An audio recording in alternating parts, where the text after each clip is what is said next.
নমস্কার। শ্রীকৃষ্ণ পদাবলী চ্যানেলের পক্ষ থেকে সবাইকে জানাই পাপমোচনী একাদশীর শুভেচ্ছা ও অভিনন্দন।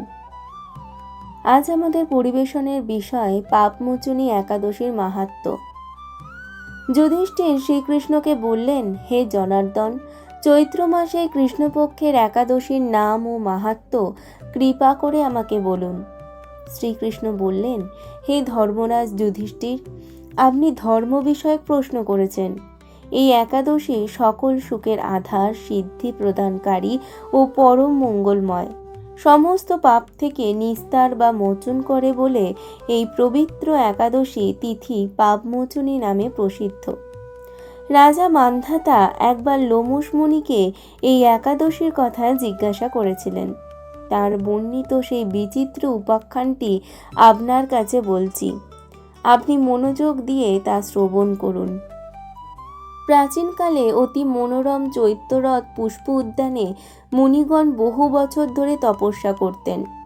একসময় মেধাবী নামে এক ঋষিকুমার সেখানে তপস্যা করছিলেন।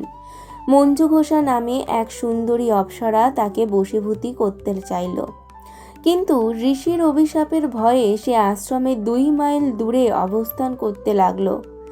বীণা বাজিয়ে মধুর স্বরে সে গান করত। একদিন মঞ্জুঘোষা মেধাবীকে দেখে কামবানে পীড়িতা হয়ে পড়ে। এদিকে ঋষি মেধাবীও অপ্সরার অনুপম সৌন্দর্য দেখে মুগ্ধ হন।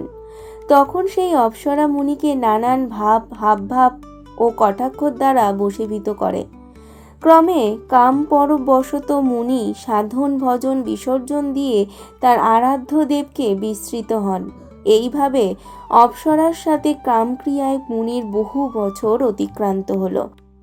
মুনিকে আচারভ্রষ্ট দেখে সেই অপ্সরা দেবলোকে ফিরে যেতে মনস্থ করল। একদিন মঞ্জুঘোষা মেধাবী মুনিকে বলতে লাগলো, হে প্রভু, এখন আমাকে নিজ গৃহে ফিরে যাবার অনুমতি প্রদান করুন। কিন্তু মেধাবী বললেন, হে সুন্দরী, তুমি তো এখন সন্ধ্যাকালে আমার কাছে এসেছো। আমাদের আজকের ভিডিওটি কেমন লাগলো অবশ্যই আমাদের কমেন্ট বক্সে কমেন্ট করে জানান। ভালো লাগলে অবশ্যই আমাদের চ্যানেলটিকে লাইক, শেয়ার, সাবস্ক্রাইব করে আমাদের পাশে থাকবেন। জয় শ্রীকৃষ্ণ।